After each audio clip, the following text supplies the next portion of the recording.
नमो अर्हन्ताणं नमो सिद्धाणं नमो आयरियाणं नमो अझायाणं नमो लोये सबसाहुणम् अरहंत सिद्ध सूर्य उपाध्याय साधु सर्व अर्थ के प्रकाशी मांगलिक उपकारी हैं।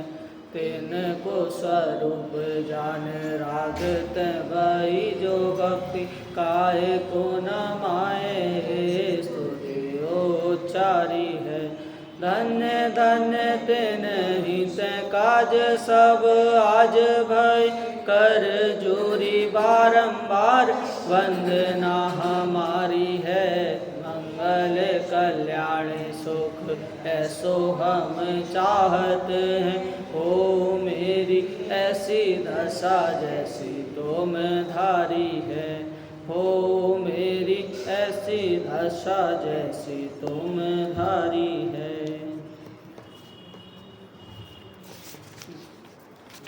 श्री जिन शासन गुरु नमो नानाविध सुखकार आत्महित उपदेश तें करे मंगलाचार।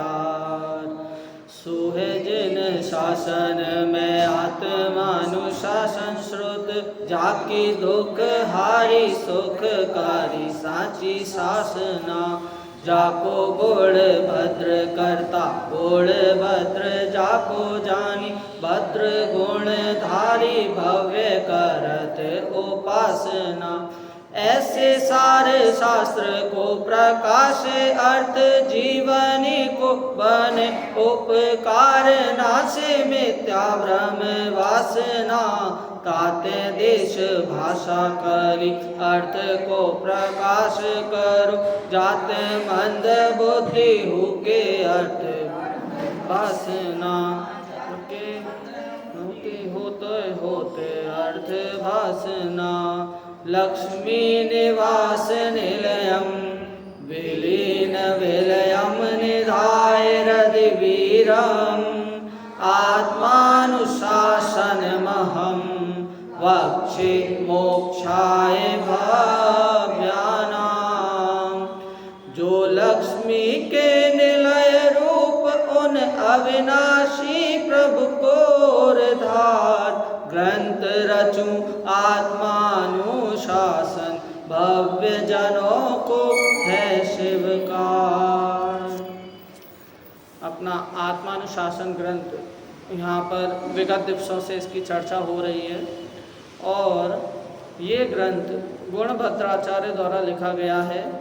टोडरमल जी द्वारा इसका भावार्थ और अर्थ किया गया और साथ में जो पहला मंगलाचरण अपन ने पढ़ा वो टोडरमल जी द्वारा लिखा गया और संस्कृत में जो मंगलाचरण है वो गुणभद्राचार्य द्वारा लिखा गया। साथ में इसकी अगर मूल कृति देखने में आए तो मूल कृति प्राकृत में लिखी गई है।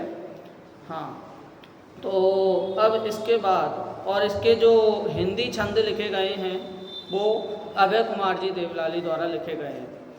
इसकी चर्चा अपनी क्या क्या हुई, पहले छंद में अपन ने चर्चा की कि गुणभद्र जो नाम है वो सार्थक किस प्रकार हुआ, जो वास्तव में भद्र गुण को धारण किए हुए हैं, भद्र हैं ऐसे गुणभद्राचार्य इसकी टीका लिखते हैं और मैं भी उन्हें भद्र प्रकार से नमन करता हूँ, भद्र रूप से उनको नमस्कार करता हूँ।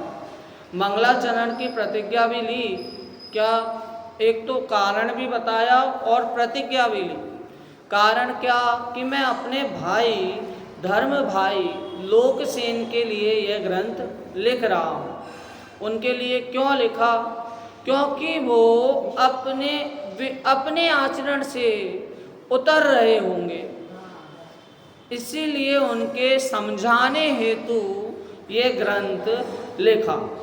और मंगलाचरण क्यों किया, तो कहा कि मैं इसकी निर्विघ्न समाप्ति चाहता हूँ, इसलिए इसका मंगलाचरण यहाँ पर कर रहे हैं। तो इस प्रकार अपन ने इनके हिंदी छंद देखा जो तोडरमल जी द्वारा लिखा गया। अपन गुणभद्राचार्य के मंगलाचरण पर आए, मतलब प्रथम श्लोक पर आए, तो उन्होंने क्या कहा, उसमें क्या लिखा कि मैं वर्धमान वीर स्वामी, जिन्होंने कर्मों का नाश किया है और जो लक्ष्मी के धारक, कैसी लक्ष्मी, विशिष्ट लक्ष्मी के धारक हैं, अंतरंग और बहिरंग लक्ष्मी उसमें अपन ने ली, तो उसमें जो उसको धारण किए हुए हैं, ऐसे वीर को अपने हृदय में विराजमान करके नमस्कार करता हूँ। फिर इसके बाद आत्मानुशासन, उसी ग्रंथ में आत्मानुशासन का वो किया कि मैं क्यों कह रहा हूँ कि जो जीव मोक्ष चाहते हैं वो सुने इस आत्मानुशासन ग्रंथ को, इसका अध्ययन करें, जिससे उनको मोक्ष की प्राप्ति हो। दूसरे श्लोक में अपनी चर्चा हुई कि भैया जो दुख से डरते हैं और सुख चाहते हैं, जिनको पता है कि वो दुखी हैं और सुख की तलाश में हैं, तो वो इस ग्रंथ का अध्ययन करें, जिससे उनके दुख का नाश हो जाए और सुख की प्राप्ति हो जाए। तीसरे श्लोक में कहा कि अरे भाई, हम ये उपदेश देते हैं, यदि तुम्हें ये उपदेश कटु लग रहा है, कड़वा लग रहा है, तो ये कड़वा उपदेश आपको मीठा विपाक, मीठा फल देने वाला है, ये समझकर इस उपदेश को सुनना। और सुनना, फिर उदाहरण भी लिया कि जिस प्रकार औषधि लेते हो और वो कड़वी औषधि हो तो भी खाते हो, क्यों? क्योंकि इसका पता है कि आप इसका पान करके, इस औषधि को खाकर आगे जाकर स्वस्थ होगे। देखिए, इनकी उदाहरण, दृष्टांत और सिद्धांत की शैली एकदम अमृतचंद्राचार्य जैसी है। कैसी? कि वो जो शब्द, जो उदाहरण देते हैं, उनमें से कुछ शब्द हटाकर कुछ जो सिद्धांत के शब्द जोड़ दो तो वही सिद्धांत हो जाता है। हाँ, सांगोपांग। और फिर उसको भी हटाकर उदाहरण का जोड़ दो उन शब्दों में, तो वो उदाहरण बन जाता है। इसमें भी कड़वा उपदेश की जगह कड़वी औषधि ली, मीठे विपाक की जगह स्वस्थ होना लिया। तो इस प्रकार सिद्धांत और दृष्टांत एक में एक तालमेल खाते हैं। तो उसी प्रकार यहाँ पर भी हमें बता रहे हैं। अब वास्तव में देखें तो अपन ने ये भी चर्चा की कि कड़वा उपदेश नहीं है, कड़वी दृष्टि है। यदि दृष्टि अच्छी है तो वो उपदेश अच्छा है। कैसे? कि अपने पास पुण्योदय, देखिए, यदि कोई ये समझ के भी पढ़ रहा है कि मुझे इससे पुण्य होगा, भक्ति आदि पूजन आदि से पुण्य होगा, तो पुण्य भी दो प्रकार के हैं। कैसे? एक तो पापानुबंधी पुण्य का उदय और एक पुण्यानुबंधी पुण्य का उदय। समझे इसे कि पुण्यानुबंधी पुण्य क्या है? कि पहला तो अपन सबसे पहले 3rd क्लास पुण्य देखते हैं, जो पापानुबंधी पुण्य है। कैसा पुण्य? कि बच्चे को मार मार के, पिटाई करके पढ़ाना, वो पापानुबंधी पुण्य है।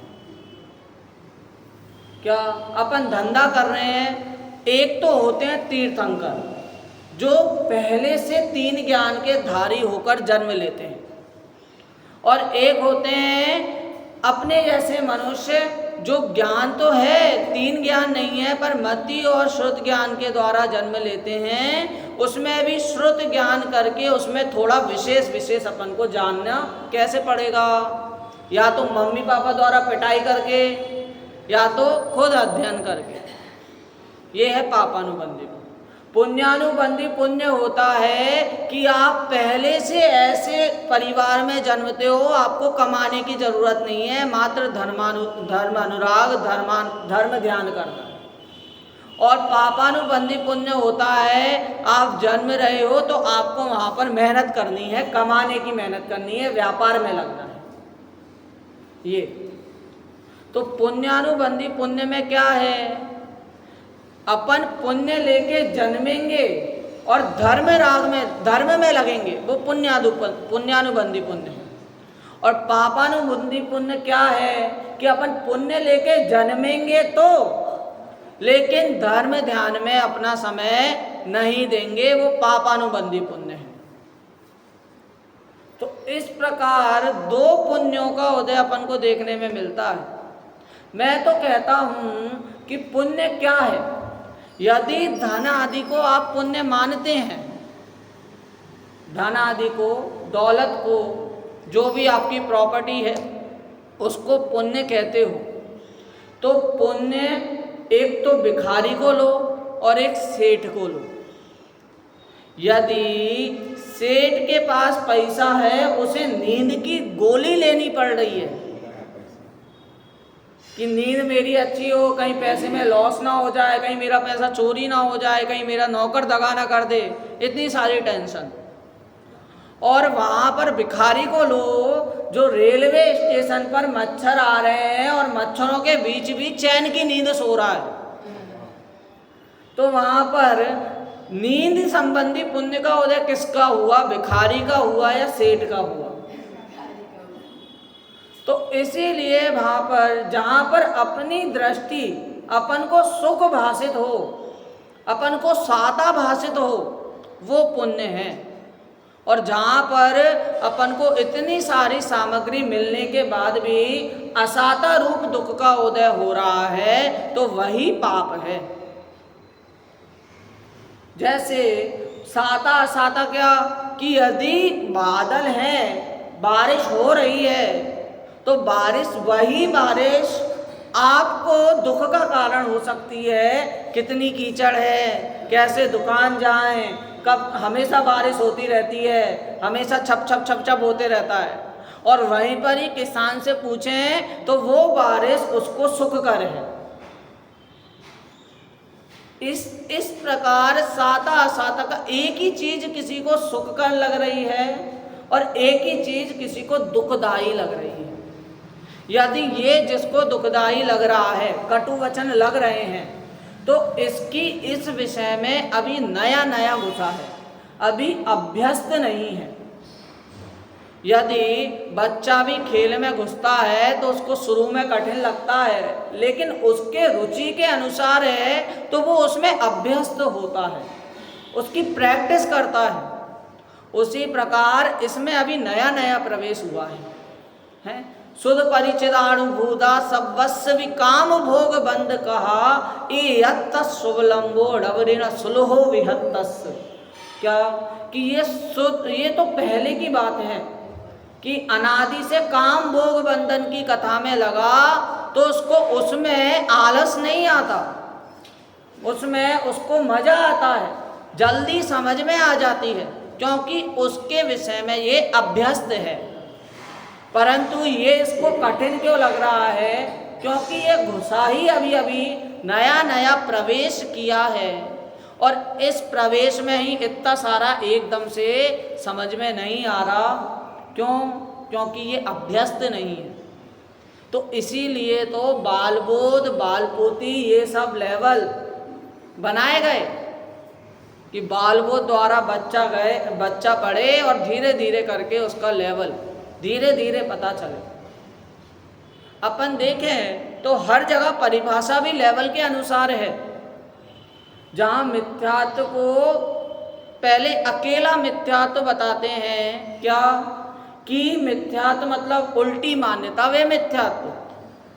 फिर धीरे धीरे लेवल बढ़ता है तो मिथ्यात्व के दो भेद। अब दो भेद में भी कैसे कैसे भेद, अग्रहित कौन सा, ग्रहित कौन सा, इस प्रकार लेवल के अनुसार अपन को जानने में आता है। फर्स्ट क्लास से 10th क्लास की ओर लेवल पे जाते हैं। उसी प्रकार यदि नया अभ्यस्त है, वास्तव में देखें तो अपन नए नए में भी जब शिविर लगता है तो आपने सुनी होगी आत्म ध्याना, ये सुनी होगी क्या? मैं तो शुद्ध त्रिकाली परमात्मा, ये अपन शुरू से ही डालने लग जाते हैं।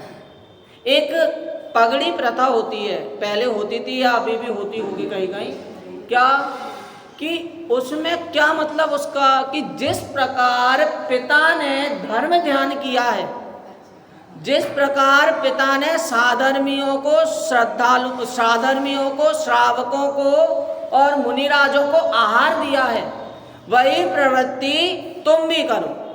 और यही प्रथा यदि बिगड़ गई तो वो प्रथा आगे जाएगी कैसे? अपने यहाँ सेठ नहीं होते, अपने यहाँ वो श्रेष्ठ होते हैं, श्रेष्ठ दत्त, सेठ दत्त नहीं होते, श्रेष्ठी होते हैं। क्या कि श्रेष्ठी कौन?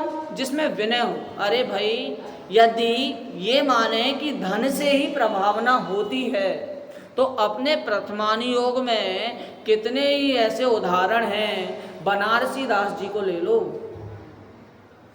कि बनारसी दास जी की शादियां हुई, बीवी भी खत्म, बच्चे भी खत्म, उन्होंने यहाँ तक कि एक श्रृंगार शतक जो कि उत्कृष्ट श्रृंगार में गिना जाता है वो लिखकर बहा भी दिया। जब उन्होंने इतने ग्रंथों की रचना की उसमें उन्होंने बिल्कुल भी उन्हें ऐसा नहीं लगा कि मुझे ऐसे देव देवी के पास जाना चाहिए या इस प्रकार का औषधि करना चाहिए। ये होती है श्रद्धा। उसी प्रकार यहाँ पर भी यदि कटु वचन लग रहे हैं तो आपकी दृष्टि कटु है, हमारे वचन तो जैसे हैं वैसे हैं, मतलब वस्तु तत्व के अनुकूल ही हमारे वचन हैं। जहाँ पर धर्म में इसे धर्म में अनुकूलता नहीं है लेकिन नया नया प्रवेश करने के कारण इसे प्रतिकूलता भाषित होती है, और जहाँ पर व्यापार आदि में प्रतिकूलता है वहाँ पर इसको अनुकूलता भाषित होती है। वहाँ पर अनेक अलग अलग दिमाग लगाना पड़ेगा, अलग अलग बुद्धि भ्रमानी पड़ेगी। किसी ग्राहक को कैसे डील करना है, किसी ग्राहक को किस तरह डील करना है, सब उसे वहाँ पर करना पड़ेगा। और यहाँ पर कुछ ना करके भी इसे प्रतिकूलता भाषित होती है। सब अभ्यस्त और अनभ्यस्त का विषय है। अपन ने यहाँ पर चौथे श्लोक के बारे में आज अपन चर्चा करने वाले थे। एक बार उसकी उत्थानिका देखते हैं। यहाँ कोई तर्क करता है कि उपदेश दाता तो बहुत है, इसलिए तुम्हारे निष्फल खेद करने से क्या सिद्ध होगा? क्या सिद्ध? बहुत है हमारे पास, आप काहे को परेशान हो रहे हो इतना? क्यों मेरे पीछे लगे हो? माना आपके नहीं है कटु वचन, ठीक है, ये भी मान लिया, लेकिन आपके अलावा भी तो बहुत सारे लोग हैं, आप इतने परेशान क्यों हो रहे हो मेरे कारण? मैं तो कहीं भी सुन लूँगा। तो उसको उपदेश देते हैं। श्लोक पढ़ते हैं, अनुष्टुप श्लोक है। जनाघनाश्च वाचाला सुलभास्युव्रथोत्थिता दुर्लभा हंतराद्रास्ते जगदभ्युज्जिहीर्षवः। क्या? जना घनाश्च वाचाला सुलभास्युव्रथोत्थिता, कि ऐसे तो सुलभता से तुम्हें मिल जाएंगे। कैसे? जो बादल सिर्फ गरजते हैं, सिर्फ बोलते हैं, जिनके अंदर कोई भी तत्व नहीं होता, ऐसे उपदेशकार तो तुम्हें हर जगह मिल जाएंगे। ऐसे लोग तो हर जगह मिल जाएंगे कि घर बैठे पैसे कैसे कमाएं। ऐसे लोग तो हर जगह मिल जाएंगे कि अपने को पैसे कैसे कमाने हैं, लेकिन ऐसे कम ही मिलेंगे। कैसे? दुर्लभा हंतराद्रास्ते जगत अभ्युत्हीर्षवः। क्या? कि भाई ऐसे लोग कम मिलेंगे जिनके अंदर जल है, ऐसे बादल कम मिलेंगे जिनके अंदर जल भरा हुआ है, जो जमीन गीली कर सकते हैं। तो उसी प्रकार ऐसे लोग भी कम मिलेंगे जिनके अंदर वास्तविक तत्व के प्रति निर्णय है। देखिए, आपको यदि मेरी भाषा सुन रहे हो तो आपको ये पता नहीं चलेगा कि जो गुरुदेव श्री जैसे बोलते हैं, छोटे दादा जैसे बोलते हैं, उनकी भाषा सुनने में ही पता लग जाता है कि तत्व निर्णय कितना है। उनके शब्दों में, उनके बोलने के तरीके में पता लग जाता है कि तत्व का इनको कितना भान है। इसीलिए उनकी बोली सुनने में अच्छा लगता है। वास्तविक अंतरंग में वो कह रहे थे ना, कौन ने कहा था? रजनीश भाई जी ने कि ये जो गुरुदेव श्री के प्रवचन होते हैं, अपन तो करते हैं कलेक्शन से, लेकिन वो करते हैं कनेक्शन से। क्या? उसी लिए अपन को भी वो कनेक्शन भासित होता है। यहाँ पर भी कह रहे हैं कि तत्व जिसमें है, जिसको तत्व का निर्णय है, और जो तत्व निर्णय करने के साथ साथ अपन को बताना चाह रहे हैं, अपन के प्रति वो वर्षा करना चाह रहे हैं। क्या? या वो वाला एक कविता आती है जो कि स्मारक में बोलते थे, क्या? यहाँ की रात सबनम सी, यहाँ के दिन निराले हैं, ये आदर्शों का वृंदावन, यहाँ के लोग ग्वाले हैं। और आगे बीच की तो मैं भूल गया, लेकिन लास्ट में आता है, ये बरसे तो नहा लेना, ये बादल जाने वाले हैं। और वास्तव में ये बात अपन देखें, छोटे दादा हुकुमचंद जी भारेल, संजीव जी गोदा, इस प्रकार अपन को विरह हो रहे हैं, और अपन ने यदि उनका लाभ नहीं लिया, अब मात्र सुनने को मिलता है कि संजीव जी गोदा थे, हमने बहुत लाभ लिया उनका कोरोना में, ऐसे लोगों से सुनने मिलेगा। और ऐसा दिन यदि अपन को तत्व निर्णय नहीं हुआ तो अपन फिर ये सुनना भी धीरे धीरे लुप्त हो जाएगा। जैसे बता रहे हैं, अपने सामने उदाहरण हैं, क्या कि अपन को बचपन में स्कूल जाने के पहले, बोलने के पहले णमोकार मंत्र सुनाना शुरू कर देते हैं, इसलिए वो अपन को वास्तव में मंत्र भाषित नहीं होता, महिमा नहीं आती। लेकिन यदि अब धीरे धीरे करके, क्यों, अपन बच्चे को णमोकार मंत्र जैसे जैसे डालते गए और वहाँ से यदि परंपरा गई, तो आज भी ऐसे लोग हैं, जैनी हैं, जिनको णमोकार मंत्र नहीं आता, क्योंकि वहाँ पर वो परंपरा टूट गई। उसी प्रकार यदि ये परंपरा टूटी, आप बताइए, आज वो नहीं आई, वो एक और आंटी आती थी ना, राकेश जी की वाइफ, हाँ, यदि बताओ कि यदि ये अपने नागपुर के कौन है शास्त्री, राकेश जी के पुत्र संयम जी, हाँ, तो संयम जी, राकेश जी, ये सब यदि इस शास्त्रीय परंपरा में नहीं लगते तो यहाँ की गद्दी कौन देखता? यदि उनको इस तत्व का निर्णय नहीं होता, इस तत्व का सार पता नहीं चलता, तो यहाँ पर वो कैसे बैठते? यदि छोटे दादा को गुरुदेव श्री से उस परंपरा में नहीं लगते तो अपन को ये ग्रंथ आदि कैसे मिलते जो उनके रचे हुए हैं? तो इसीलिए इस तत्व का निर्णय जरूरी है। अपन ने भोग सामग्री, इसमें एक उदाहरण लें तो भरत चक्रवर्ती के पास आता है कि एक महात्मा पहुँचे, बोले कि आपके पास इतना सब भोग सामग्री है, अपना साम्राज्य हमें तो दिखाएं। उन्होंने उसको दिया, तेल दिया, उसमें जो भी तेल और घी दोनों आता है, कभी कभी कहीं कहीं घी का वो दिया, और कहा सिपाही से कि यदि एक बूंद भी गिरे तो इनकी गर्दन उड़ा देना और इनको हमारी पूरी जगह घुमाओ, पूरा लबालब घी से भरा, वो आए, एक बूंद नहीं गिरा घी का, लेकिन उन्होंने उस घी के कारण वो उनके भोग देखे होंगे क्या? नहीं, क्योंकि उसको उस घी की संभाल थी।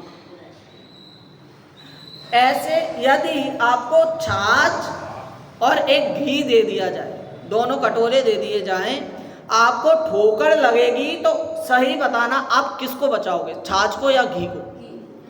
घी को। उसी प्रकार ये जो शरीर है वो छाछ है और जो अंतर में है वो घी है। लेकिन इस घी की पहचान ना होते हुए अपन को, यदि अपन अपने बच्चों को नहीं बताएंगे तो वो इस छाछ के लिए अनेक वेब सीरीज हुई, इंस्टाग्राम हुआ, फेसबुक हुआ, उसमें खोएगा। उसी प्रकार यदि दो पुण्य का उदाहरण लिया अपन ने, लेकिन यदि उन पुण्य में भी नहीं लगेगा तो ये पाप रूपी अंधकार में जाएगा। तो जब तक इसे शुद्ध दृष्टि नहीं होती, शुद्ध का पता नहीं चलता, विशुद्ध भावों का पता नहीं चलता, तब तक के लिए तो इसे पुण्य ही कारगर है। इसीलिए ये उपदेश दे रहे हैं कि भैया यहाँ पर चलो, जिसको तत्व निर्णय भी है और वो यहाँ पर आए और बैठ के चले जाए, वो भी नहीं। जिसको तत्व निर्णय है और जो बरसने के लिए आतुर हैं, जो तत्व प्रचार करने, प्रसार करने के लिए आतुर हैं, वो हम बादल हैं। और मैं उन जो दुर्लभता से प्राप्त होते हैं, ऐसे पुरुषों में मैं आता हूँ। इसलिए मेरा उपदेश सुनो, ये कहते हैं। यहाँ पर अहमपना नहीं है, यहाँ पर उनको श्रद्धा है, विश्वास है कि मैंने तत्व निर्णय किया है तो तुम भी तत्व निर्णय करो। जिस प्रकार कोई मूवी अच्छी लगती है ना, थिएटर वगैरह में देखने जाते हैं, तो वहाँ पर आकर अपन घर पे आके दोस्तों से आके ये चर्चा करते हैं, वाह यार क्या मूवी थी, स्टोरी सुनाएंगे, मूवी बताएंगे, बहुत अच्छी मूवी है, देखने जाना चाहिए। उसी प्रकार ये जो मूवी है, संसार चक्र की मूवी और मुक्ति की मूवी, तो संसार चक्र की मूवी फ्लॉप है ये बताते हैं, और मुक्ति की मूवी ये किसी किसी को ही देखने मिलती है। तो ये करो, ऐसा कहते हैं। जिसने मिठाई चखी हो वो मिठाई के बारे में बताएगा, जिसने जिस फ्लेवर की आइसक्रीम, जिस फ्लेवर का केक खाया हो, वो बताएगा कि ये बहुत अच्छा है, इसको खाओ। उसी प्रकार मैंने ये मिठाई चखी है तो इसीलिए मैं भी बताता हूँ। इस प्रकार का निर्णय उनका है, इसीलिए इतने श्रद्धा से, इतने अडिगता से बोल रहे हैं। अपन भी देखें, अपने साधु इतना किसको संभालने के लिए करते हैं, इस छाछ को संभालने के लिए इतना वो कर रहे हैं, या घी को संभालने के लिए? घी को संभालना है, इसलिए तो अनेक छाछों से दूर रह के वन में तपस्या करते हैं। तो इसको छाछ मानो, जो गिर जाए तो ठीक है, सस्ती है, लेकिन घी बड़ी मुश्किल से प्राप्त हुआ है, तो इस घी की संभाल करना है। चलिए एक और बार अपन श्लोक पढ़ के और इसका हिंदी वो पढ़ के अर्थ देखते हैं। जनाघनाश्च वाचाला सुलभास्युव्रथोत्थिता दुर्लभा अंतरात्रास्ते जगदभ्युज्जिहीर्षवः हुए व्यर्थ उद्दत जो जनगण अति वाचाल सुलभ होते भीगे अंतर वाले जगहित अभिलाषी दुर्लभ होते। अर्थ देखते हैं। खोटा उपदेश देने वाले और निरर्थक महंतता से उद्दत मनुष्य तथा व्यर्थ गरजने वाले निरर्थक मेघ सुलभ हैं, परंतु अंतरंग में धर्म बुद्धि से भींगे हुए तथा संसार के दुखों से जीवों का उद्धार करने की इच्छा वाले मनुष्य तथा अंतरंग में जल से भींगे हुए और अन्य उत्पादन करके लोक का उपकार करने में कारणभूत मेघ दुर्लभ हैं। हमें तो जब हम स्मारक में थे तो वहाँ पर बोलते थे कि जो भूतपूर्व विद्यार्थी आएंगे तो बच्चों की इच्छा होती है जो वहाँ पर पढ़ते हैं कि भूतपूर्व वालों से बैठें, थोड़ी चर्चा करें।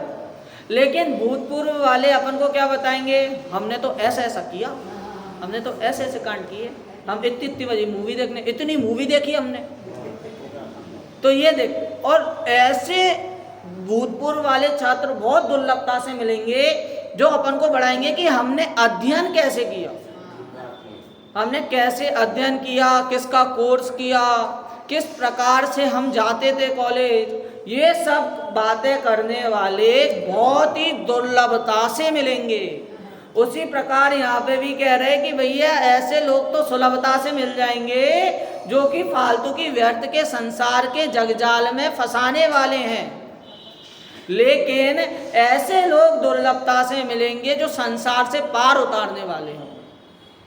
उन्हीं दुर्लभ पुरुषों में मैं भी हूँ। संसार भावना में भी आता है जो दादा ने लिखी है, उसमें लिखते हैं वो दुख में निरर्थक नहीं, एक आता है कि संसरण में जो संसरण 6 द्रव्यों में हो रहा है वही संसार है। इस प्रकार की चर्चा आती है। पहले तो अपन को बताएंगे कि 7 तत्व हैं, 6 द्रव्य हैं, फिर 9 पदार्थ तक लाएंगे, फिर उसके बाद अपन को बताएंगे, जब अपन को इसका निर्णय हो जाएगा फिर बोलेंगे नव तत्वों में छुपी हुई जो ज्योति उसे प्रगटाएंगे, पर्यायों से पार त्रिकाली ध्रुव को लक्ष्य बनाएंगे। नव तत्वों का भान कराकर बोला कि उनमें भी जो श्रेष्ठ है वो है जीव। यदि समय सार का वर्णन हो रहा है तो उसमें भी समय सार को बोलेंगे कि समय मतलब क्या। पहले तो 6 द्रव्य में से जो अलग है वो जीव, फिर समय सार मतलब क्या कि उन जीवों में भी जो भिन्न है, जो सारभूत है, जो सभी कर्म से, सभी तत्व से भिन्न है, ऐसा जो जीव है वो समय सार है।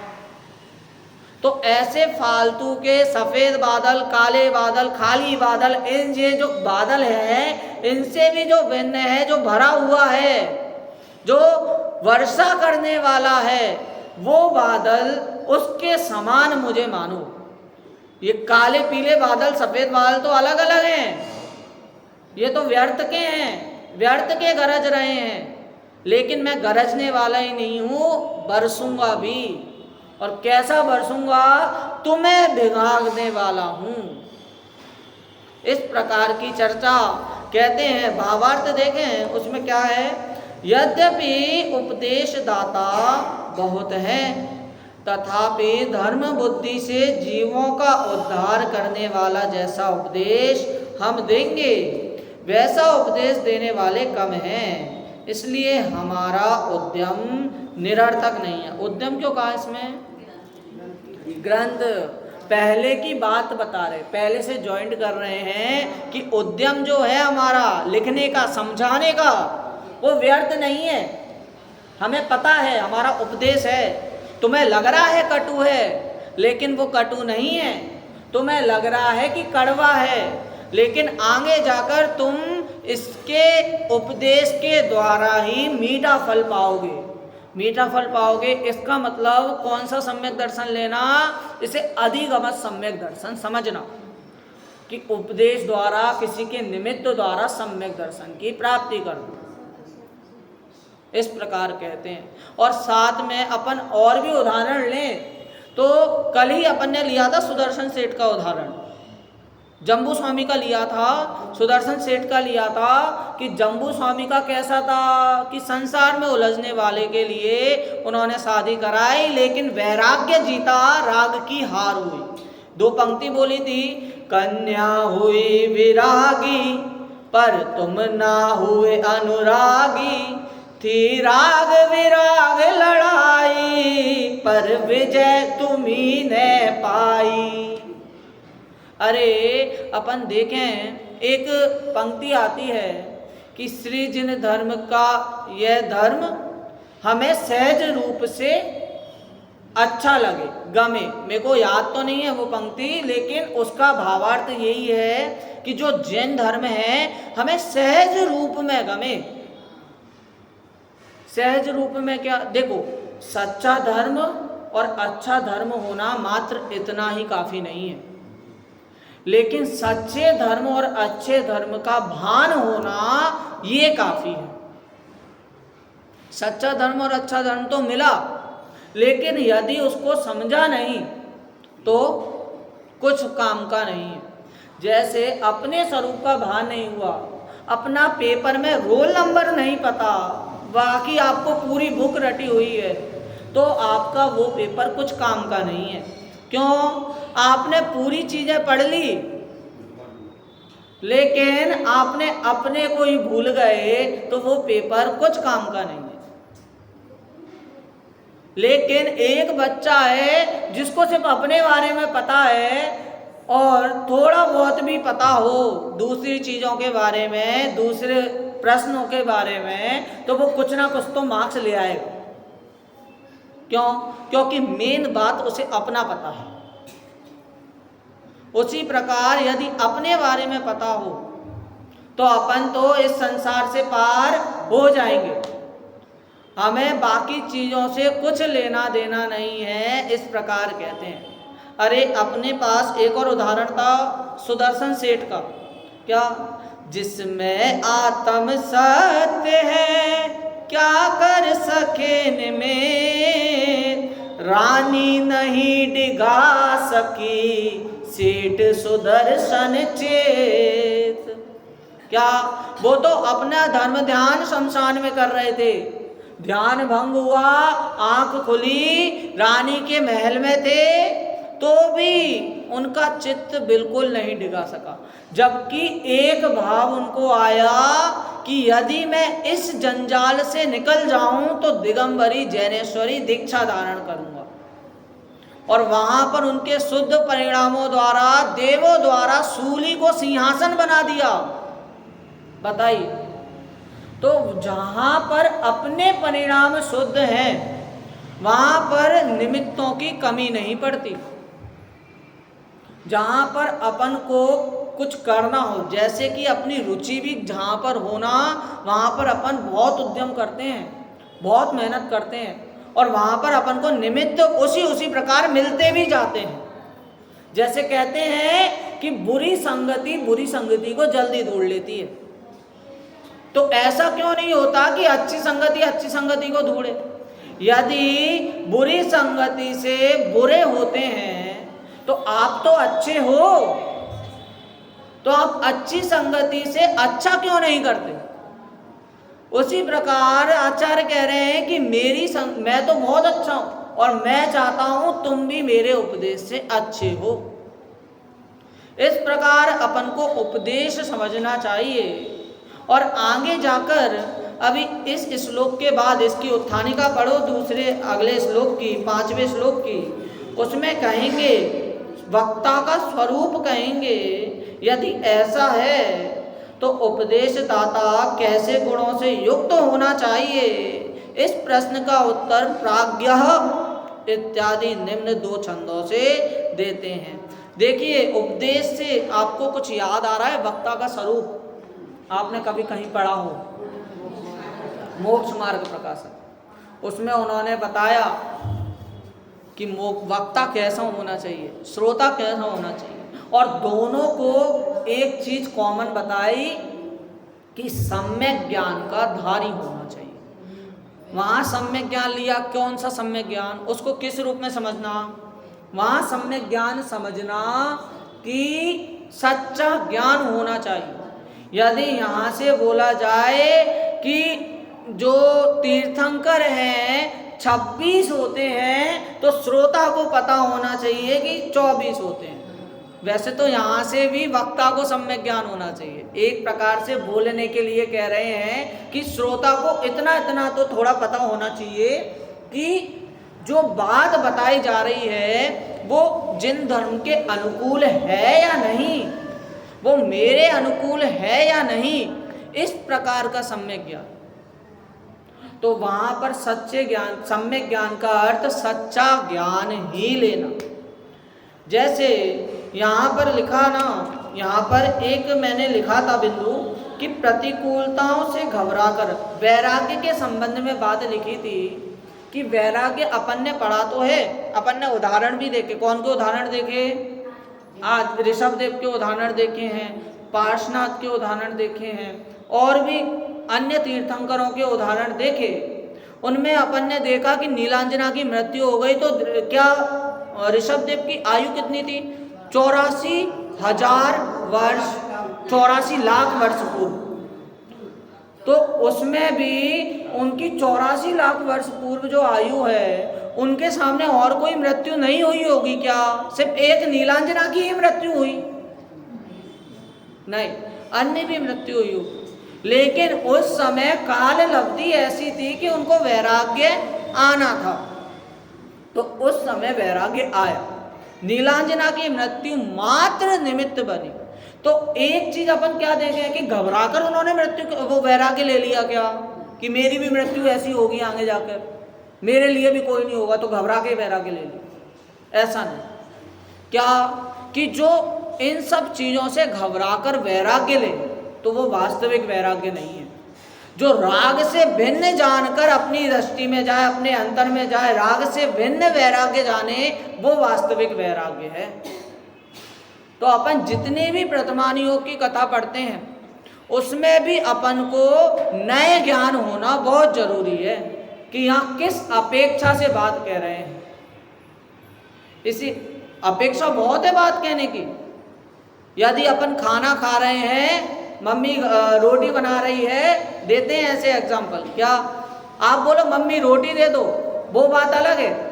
और यदि आप यही बोलो कि पापा की लुगाई रोटी दो, तो वहीं पर ही आपको रोटी की जगह बहुत कुछ मिलेगा।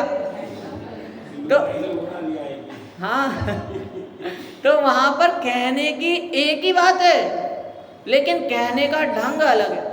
यहाँ पर भी आचार्य कह रहे हैं कि भैया आत्मा है वो भिन्न है, द्रव्य दृष्टि से भिन्न है, लेकिन उसी बात को कैसे कहें? यदि कर्णानुयोग से कहेंगे तो कर्म से घिरा हुआ है, कषाय से घिरा हुआ है, इससे भिन्न जानना है। जहाँ पर द्रव्य दृष्टि से कह रहे हैं कि इनसे अलग है, होते हुए अलग है, लेकिन वहीं पर ही कर्णानुयोग से कह रहे हैं कि इनसे अभी घिरा हुआ है, तो अभी अशुद्ध है। तो यहाँ पर अपन को क्या समझना, इसके टर्म्स समझना पड़ेंगे। अरे बड़ी हिस्ट्री, बड़ी केमिस्ट्री, सारे सब्जेक्ट घुसे हैं इसमें। आप बोलो और कौन सा कोर्स करना है? मोटिवेशन का कोर्स घुसा है इसमें, सिंगिंग का कोर्स घुसा है इसमें। तो इससे ज़्यादा बढ़िया अपने लिए क्या ही कौन सा कोर्स हो सकता है? तो अपन इस पर दृष्टि दें। वास्तव में श्रुत की सेवा, श्रुत की आराधना, श्रुत की रक्षा वही सम्यक्त की रक्षा है। इस प्रकार जानकर अपन जिनवाणी का अध्ययन करें और अपन आगे वक्ता का स्वरूप समझेंगे। इस प्रकार मैं अपनी वाणी को विराम देता हूँ।